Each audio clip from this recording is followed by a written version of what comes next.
सर्वप्रथम जरांगे पाटलाच मी नांदेड जिल्ह्यामध्ये आगमन करतो व त्यांना पुढील वाटचालीसाठी शुभेच्छा देतो। जरांगे पाटील तुम आगे बढ़ो, हम तुम्हारे साथ हैं। जरांगे पाटील तुम आगे बढ़ो, हम तुम्हारे साथ हैं। एक मराठा, एक मराठा, एक मराठा, एक मराठा। लोक परभणीमध्ये होते आणि परभणी जिल्ह्यातील पालम तालुक्यातील खरबगावचे गावचे देखील रहिवासी इथे आलेले आहेत। आज रॅलीमध्ये संपूर्ण जण आलेत। काय वाटतं सर मला आरक्षणासंदर्भात? आरक्षण द्यायलाच पाहिजे। आरक्षण आमच्या हक्काचं नाही, कुणाच्या बापाचं। आरक्षणाच्या लढ्यासाठी आज सर्व मराठा समाजाला मदत करण्यासाठी मुस्लिम बांधव सर्वजण रस्त्यावर उतरलेले आहेत। या मराठा समाजाच्या एकजुटीला न्याय मिळालाच पाहिजे। ह्या वेळेस नाही, आता नाही तर कधीच नाही। आपण पाहिलं 2019ला आरक्षण दिलं होतं, 2014ला दिलं होतं, पण टिकला आरक्षण दिलं होतं। आता 2024ला विधानसभा जवळ आलेली आहे, त्यावेळेस कसं आरक्षण दिलं काय वाटतं? आरक्षण हे टिकायचं द्यायला पाहिजे। आरक्षण हे न टिकणारं दिल्यामुळं, हे विश्वासघात झाल्यामुळे गेल्या लोकसभेला भारतीय जनता पार्टीला पराभवाला समोर जावं लागलं। येणाऱ्या आज जर आरक्षण नाही दिलं तर येणारी विधानसभा ही पूर्णपणे साफ मराठवाड्यात होणार आहे। 288 प्रस्थापित, यामुळे आरक्षण देणं हे गरजेचं आहे असं सर्वांचं म्हणणं आहे। शिकणारे 5वी 6वीच्या मुलापासून ते वयोवृद्ध माणसं आहेत, त्यांना देखील आरक्षणाची गरज आहे। यांना असं वाटतं की आमच्या मुलांना जे मिळालं नाही ते आमच्या नातवाला तरी आरक्षण मिळालं पाहिजे, यासाठी झडत आहेत। मामा कुठून आला तुम्ही?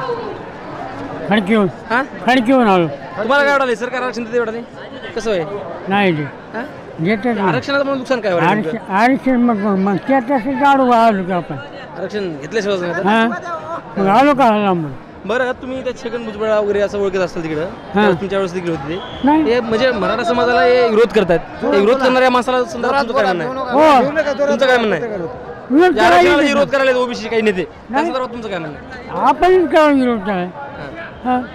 बरं, आरक्षण द्यावंच लागतं असं मला आजोबाचं म्हणणं आहे। भेटावंच लागणार आहे। त्यासोबत आपल्याकडे काय वाटतं तुम्हाला? आरक्षण आम्हाला भेटावंच लागणार आहे। एक मराठा आरक्षण शिकू देना गेलंय, शेती पिकू देना गेली। किती दिवस आम्ही असंच जगाव?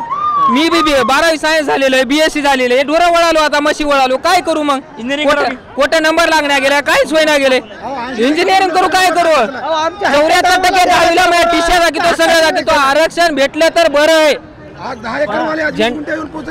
सगळ्यात छत्रपती शिवाजी महाराजांना राज्य स्थापन करून दिलं, ओबीसीला दिलं, सगळ्या धर्माला जाती धर्माला दिले। याने विरोध करण्याचा आम्हाला काही हक्क नाही यायला।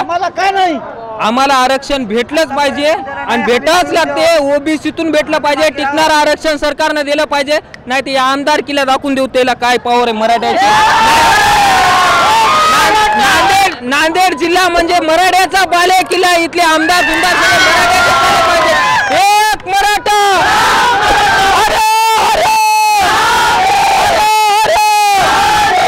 संताप आहे, तुम्ही सरकारपर्यंत पोहोचला पाहिजे, नाही तर बघून घेऊ सरकारला खेळायची ताकद मिळते।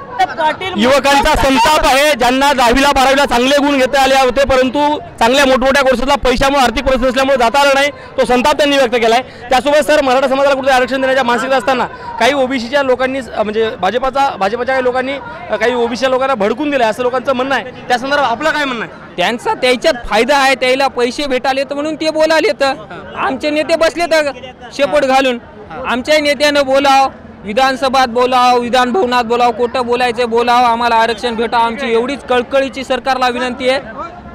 आणि सरकारनं आमच्यावर जरा लक्ष द्यावं। तुमचं गाव कोणतं? आमचं गाव विष्णुपुरी आहे, माझं नाव अक्षय हंबर्डे आहे। आम्हाला सरकारनं आरक्षण द्यावं, कळकळीची विनंती आहे।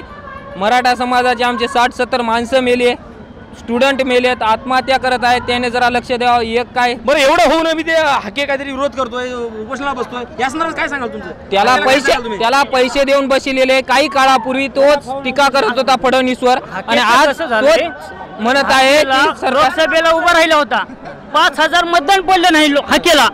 आता तो काय करायला स्वतःच्या स्वार्थासाठी, त्याचं जिथं काही देणं गेलं नाही, तरी त्यानं तो आहे की नाही स्टंट म्हणून आहे की नाही वडापाव खाऊन उपोषण करू लागलाय। त्याच्यामध्ये आहे की नाही छगन भुजबळ त्यानं बसला समाधान, ह्याला पुढे केला देवेंद्र फडणवीसनं, यायचं कारस्थान आहे, काही दुसरं काही नाही। छगन भुजबळ नाही लढवलं ना, त्याला समजलं ना, म्हणजे काय की मराठीचं काय आहे काय नाही ते समजलं त्याला। एक प्रश्न आहे सरकारला, जे सदावर्ते आज जे बोलत आहे शाळा का बंद आहे, त्याचा बाप जरी आलं, आज शाळा जर लेकरायला जाण्यासाठी किती अडचण होत होती, पब्लिक समुदाय किती आहे, तर कलेक्टर साहेबांना आमच्या सगळ्या समाजाचा हे रोज बघून शाळेला सुट्टी दिलेली आहे नांदेड इथं, तर ते सदावरती डांगा डोळ्याचं तिथून आम्हाला म्हणते की ते संविधान आमचं काय केलं आता.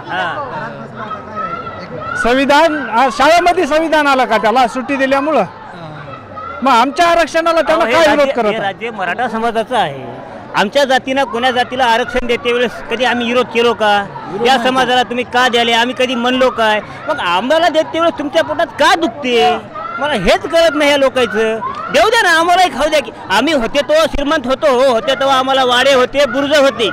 आता आमचं सगळं संपलंय. आम्ही रस्त्यावर आलो. आमचे लेकरं रोजाना हात, आम्ही रोजाना आहात. सगळ्याला आधी दादा गटाचा स्टार प्रचारक छगन भुजबळ राहत होता. मग गेल्या लोकसभेला छगन भुजबळ कोणीतरी स्टेजवर दिसलाय काय? का दिसला नाही? त्याला लोकसभेचं तिकीट भेटलंय काय? का भेटलं नाही? अजून सुद्धा त्याला विधानसभेचं सुद्धा तिकीट भेटणार का भेटणार ते सरकारला माहित आहे. बस दादासाहेब म्हणतील तेच. नांदेड जिल्ह्यात सुद्धा कोणी म्हणाल की माझा बाले किल्ला आहे, कोणी म्हणाल की माझा बुल्ला किल्ला आहे, कोणाचाच नाही. आता पाटील म्हणतील तसंच. 9 दिवसाला उपोषण सुटतंय. आमच्या जरांग्याचं 16 दिवसाला हाकेला 17 दिवशी.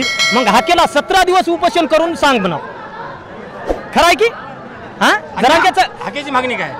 हक्याची ओबीसीतून आरक्षण देऊ नये मराठ्याला म्हणून आहे आमची मागणी आहे. ओबीसी मध्ये जायचं जरांगेनं सांगलं ओबीसी मध्ये आम्ही चल्याच ना गेल्या बी विधानसभेला तरी उगाच इकडे विधानसभेला आम्ही छगन भुजबळचा तर पत्ता कटी कसा छगन भुजबळ एक स्वतःसाठी करू लागला. तुम्ही आता बरे आक्रमक झालात. तुमचं संतप्त देखील तुम्ही आहात. मराठा समाजाला आरक्षणाला विरोध करणारे कोणकोणते नेते?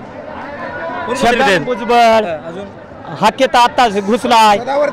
सदावरती धनुभाऊन भेट दिली, पंकजानं भेट द्यावा मागून. आमच्या जरांगेला भेट द्यावा की जरांगेला भेट द्यावा, धनुभाऊन हे महत्वाचं आहे. पंकजानं आधी भेट द्यावा की नाही? का दिली नाही? काय पडद्यावर का ध्यान आलं? पडल्यावर हिला लक्षात आलं का? पडद्यावर आलं की नाही तिला ध्यान? समाजाकरता बापाचा गडकिला पडतंय म्हणती. तिच्या बापानं लिहिलेली 7/12 आहे महाराष्ट्रात. मराठा करील ते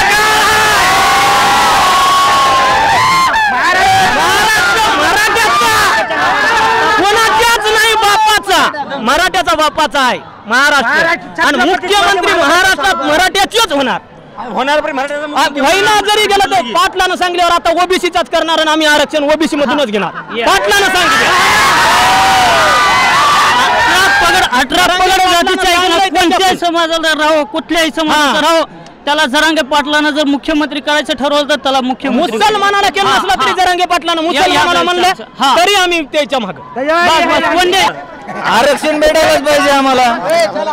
तुमचं गाव? जागापूर कंधार मध्ये. कन्नार मधला. तुम्हाला वाटलं का सरकार आरक्षण दिली? देतेच. एवढी पब्लिक आहे, देणार नाही तर काय करल? 40 वर्षापासून आहे पब्लिक अशी, तरी काय फरक पडणार आहे? ते आता त्या काळात तशी होती, आता हे काळ बदलला. काय करणार बदल नाही तर? हो घेणार काय करणार तुम्ही? पडणार सगळ्यांना. त्यांना तर घेणार बी नाही. जरांगे पाटील म्हणले ज्यांना उभा करतील त्यांना करू आम्ही.